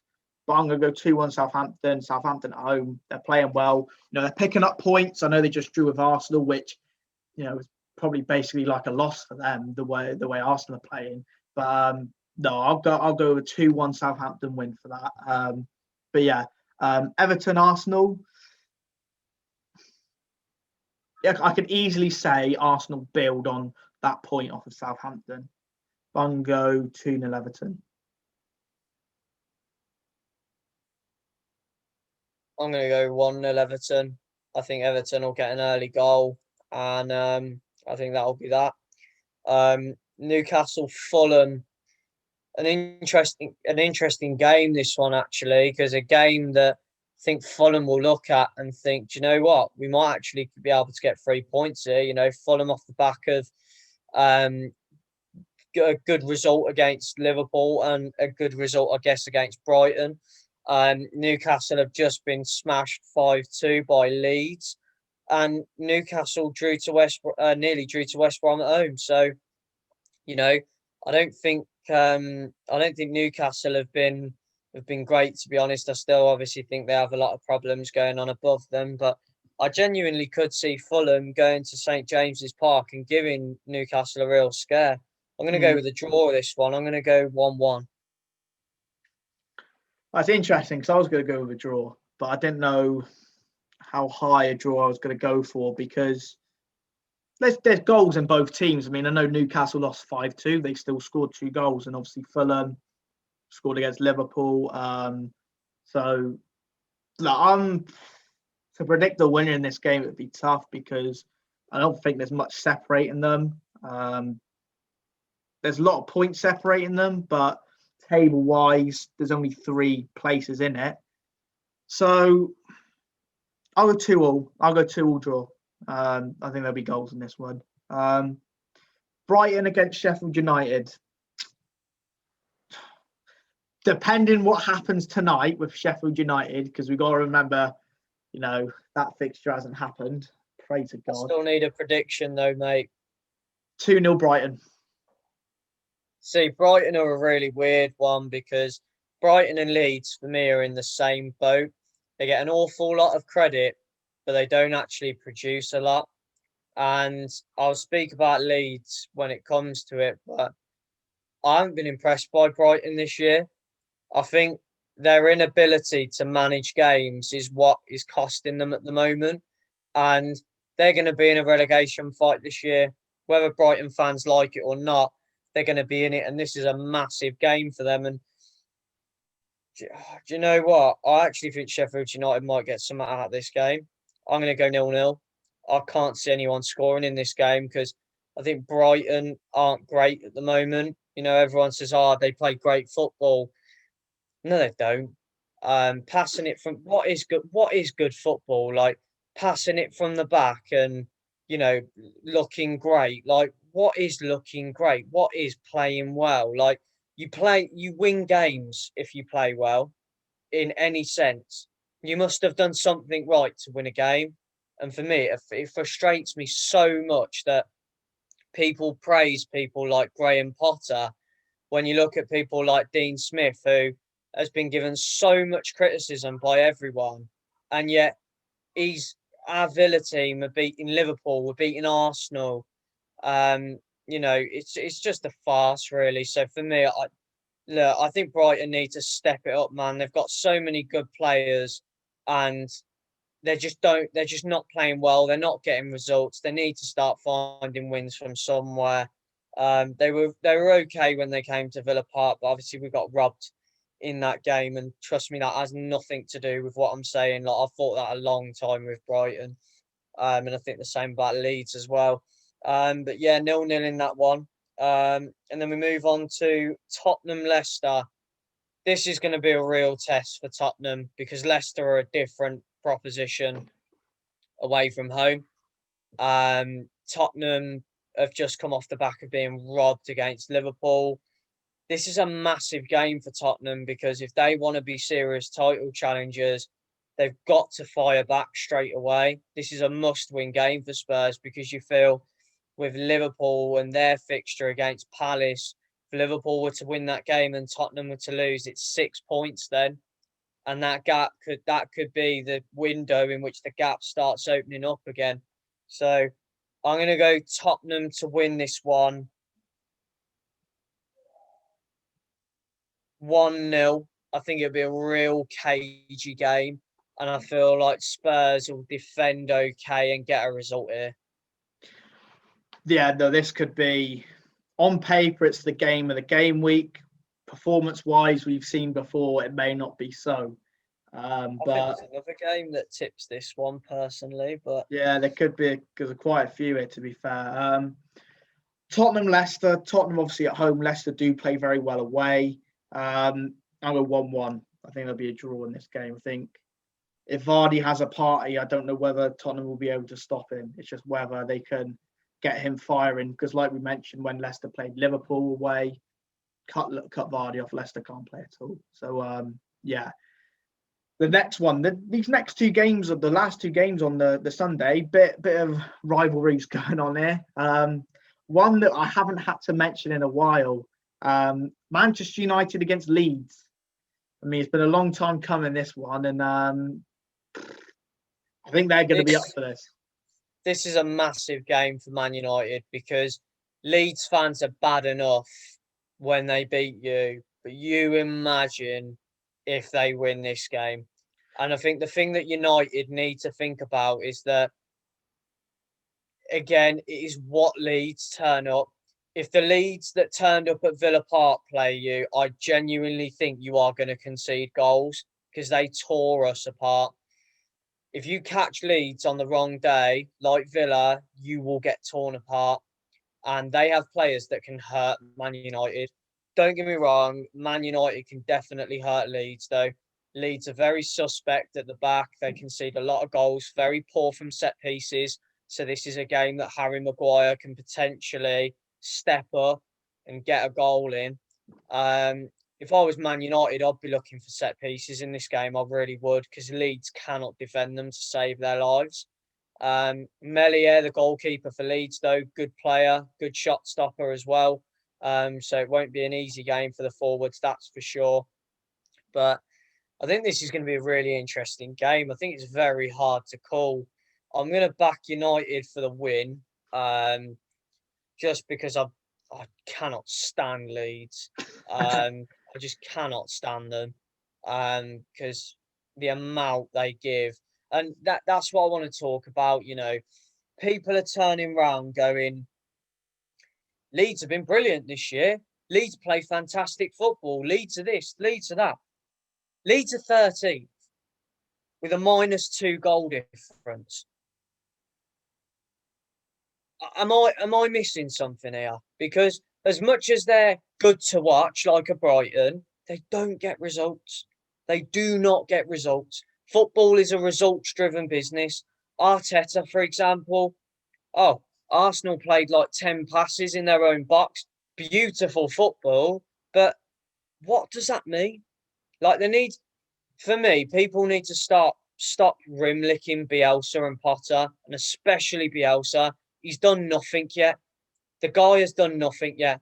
This is his first season in the Premier League. And for me, Sheffield United, when they came up last year, and Wolves have been miles better than Leeds this year. Miles better than them.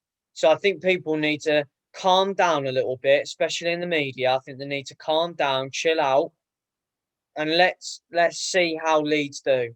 They're a good side. They won't go down this year, but let's see how they do. But I'm going to go with a 2-1 United win.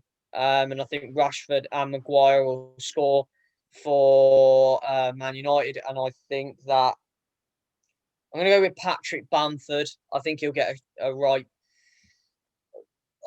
belter of a goal against United. I think with this game, we obviously have, Man United, we obviously have the traditional top six as big games. You could chuck Leicester into that now. So that's 7. You could chuck this game in 8. These are 7, 8 big games. If United win this game, this would show what the players mean to the fans, because United can't lose this game. Like you mentioned, Leeds fans have been waiting. They've been waiting for the chance to come back up and play us. I know they played us in an FA Cup game. I think it was 09-10, and they did win that. Years ago, when they beat you 1-0, I remember that. Yeah, so great fun. But if United win this game, and we have players like Maguire, and we have players like Rashford, and we have Pogba, and we have players like McTominay, Fred, really giving it their all, I think that's all United fans want to see, is players that are wanting to die for their club and win this game, and you're there, because there's no bigger game. The only thing that scares me is, do the players understand the meaning of this game? Because it's been so long since the rivalry has really been there. It's been so long since we've been neck and neck with each other. It's now down to possibly Ollie, who's played against them, Carrick as well, to sort of say, you don't lose this game. But I'm sure the players hopefully have a little bit of a background as to what this game means. But I'm confident for this one. I'll go 2-0.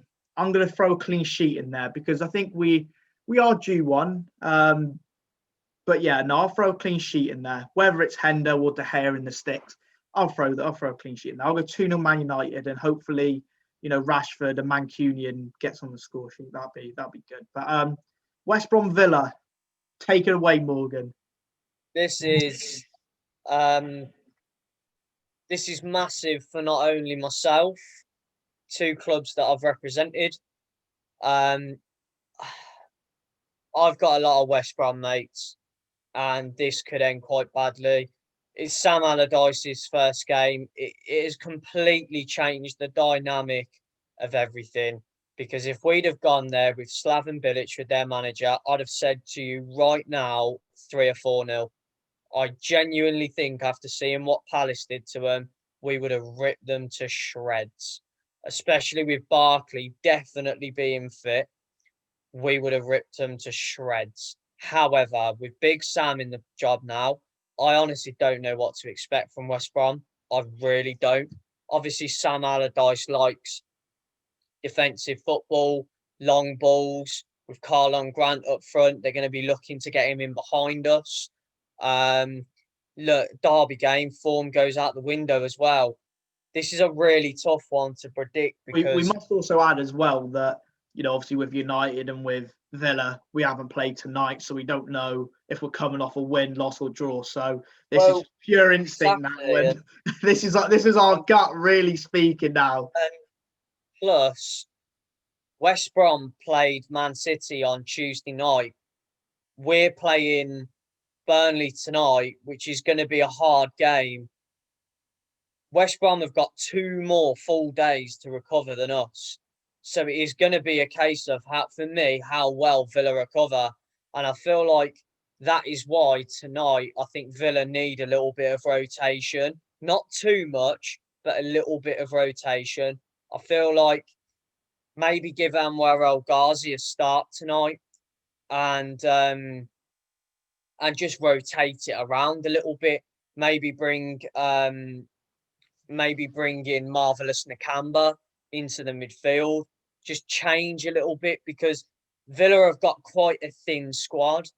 And I'm scared that, unfortunately, we haven't got the depth outside of the starting 11 to rotate loads. So it is going to be a case of, for me, how well the team against Burnley recover. I guess a good thing is that Douglas Luiz and Matty Cash are both out tonight with suspensions and they're back for the West Brom game.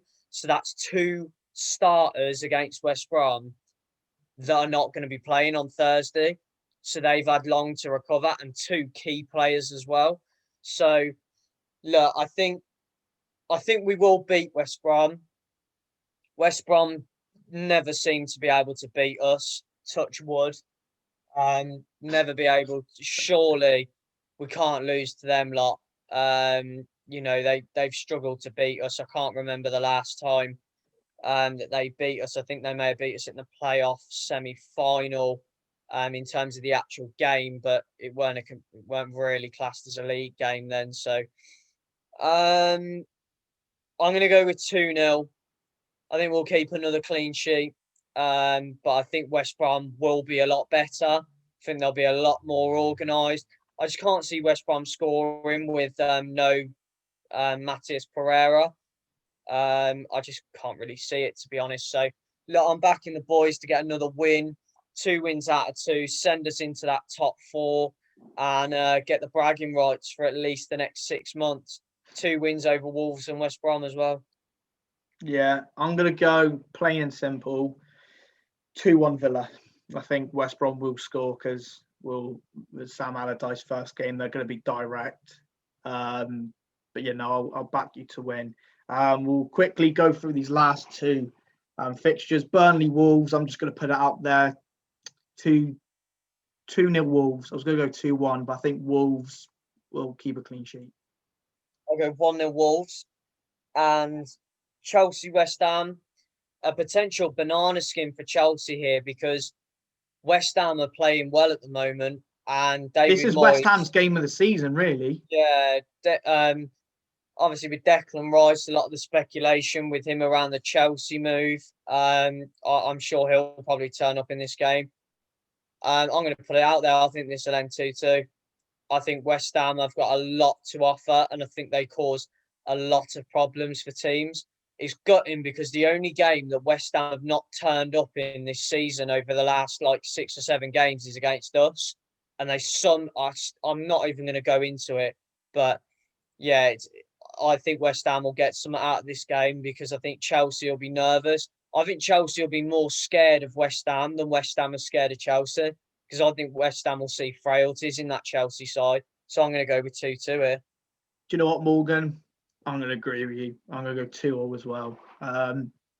I would have said it anyways. But yeah, I think there will be goals, and it's like the Declan Rice testimonial, really, isn't it? It's it's written in the stars. He might even captain West Ham as well in this game. I think that's He will. very He likely. will. So yeah, I think it's going to be a huge game for him to see how he performs in it. But that wraps up the predictions.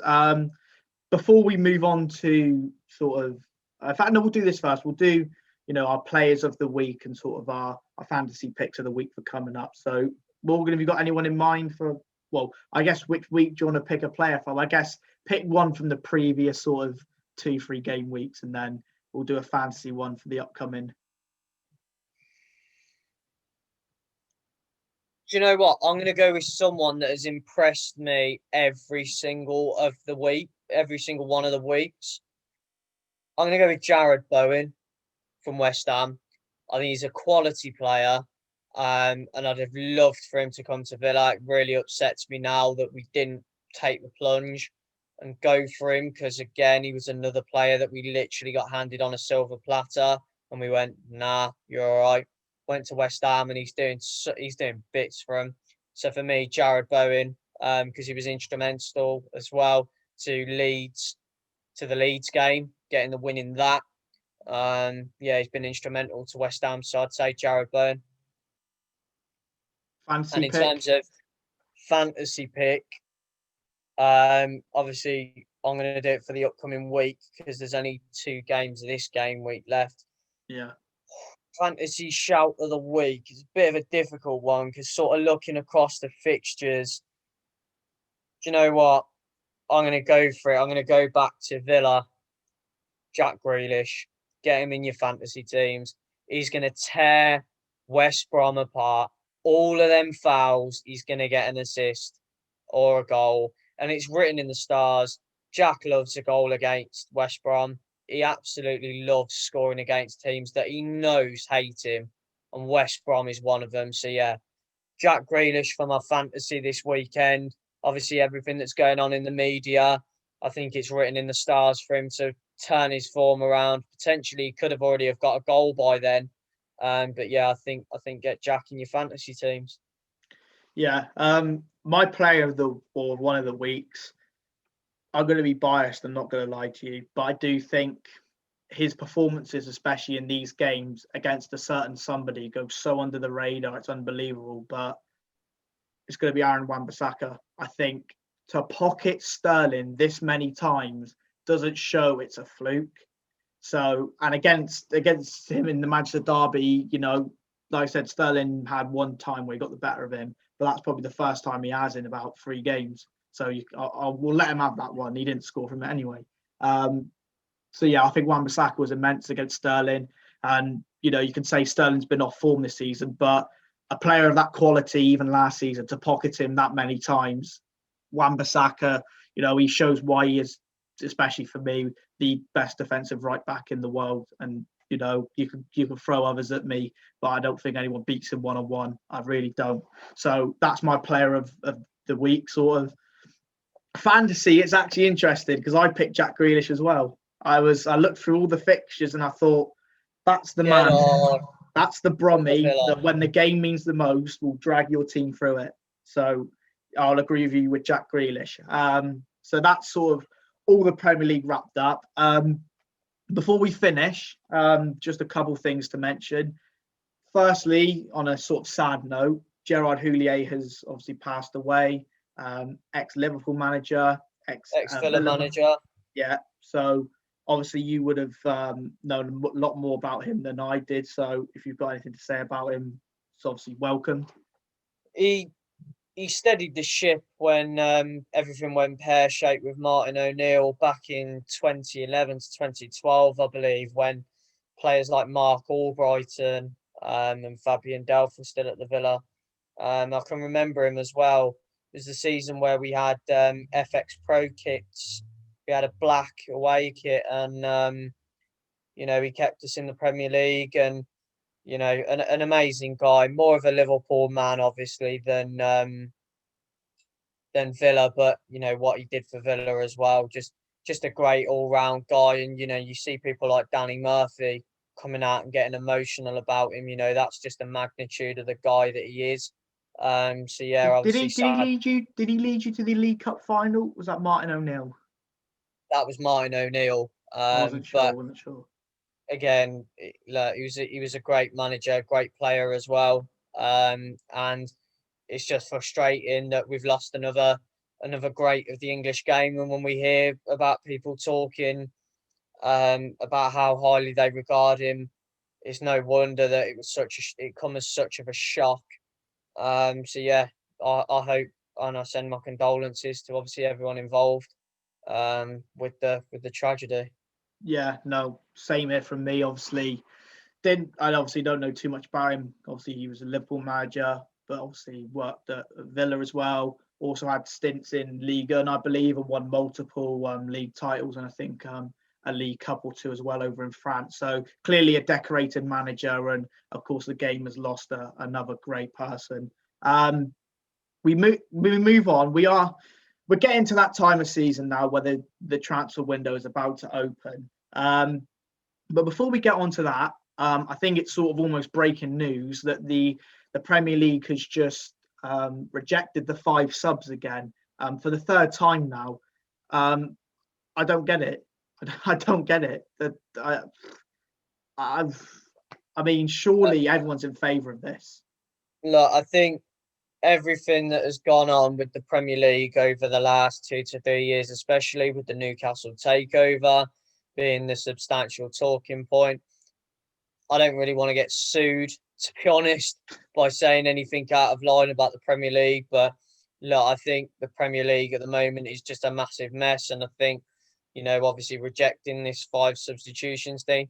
To be honest, though, I think when the 5 substitutions were introduced, clubs like Villa were at a massive disadvantage. And I think that is the reason. I think they saw the effect that it had on the games and thought, we can't have that again. Because Villa, I remember we were playing against Chelsea, and Chelsea literally had the most stacked bench. They brought on Pulisic, they brought on Giroud, and they just destroyed us because we had no one that we could bring on. So, look, I think there's pros and cons to it, definitely. In terms of actually games itself, I don't think there should be 5 substitutions because it does put clubs that have a lack of squad depth, like your Villas, like your Sheffield United, like your West Broms, at a massive disadvantage because when they are playing teams like Man United, who can just bring Paul Pogba off the bench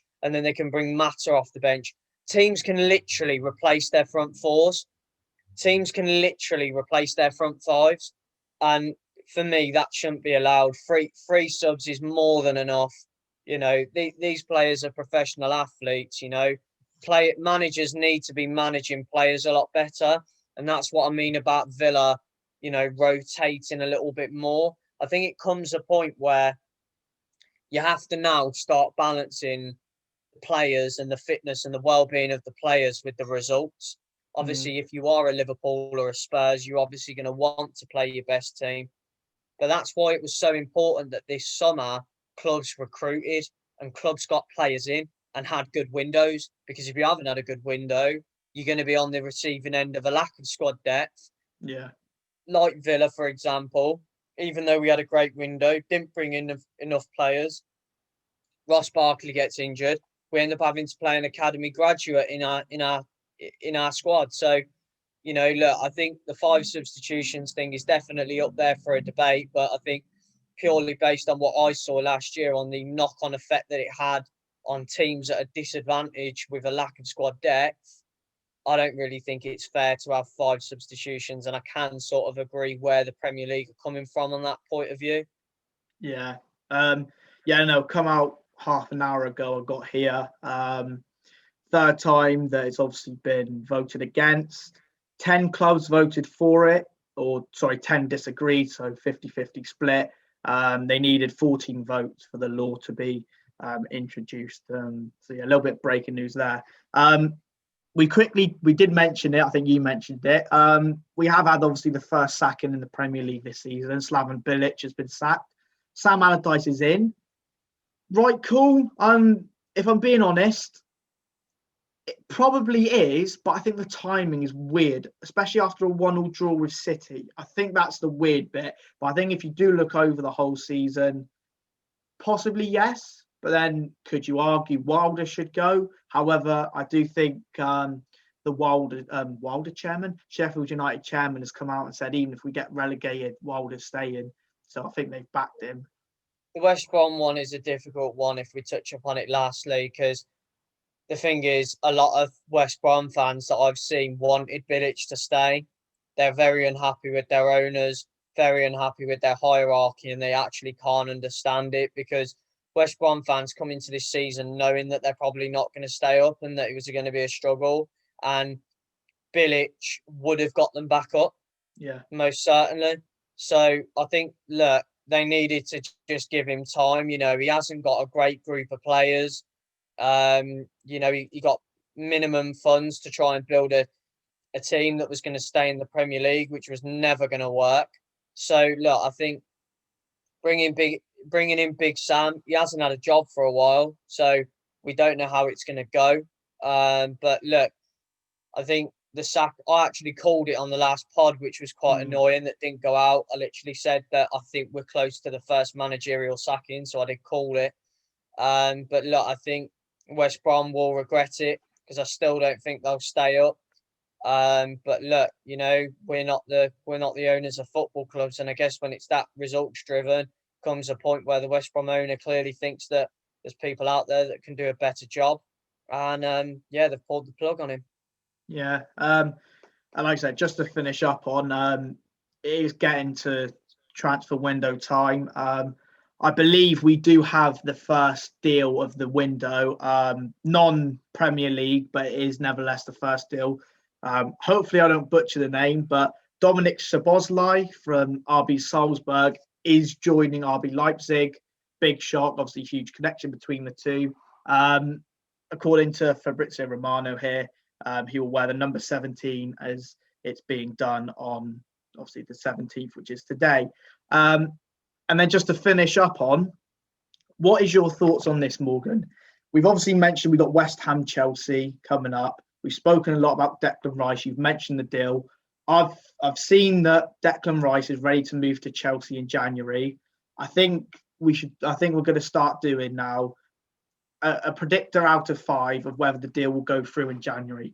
So Declan Rice from West Ham to Chelsea in January, out of 5, do you think it's going to happen or not?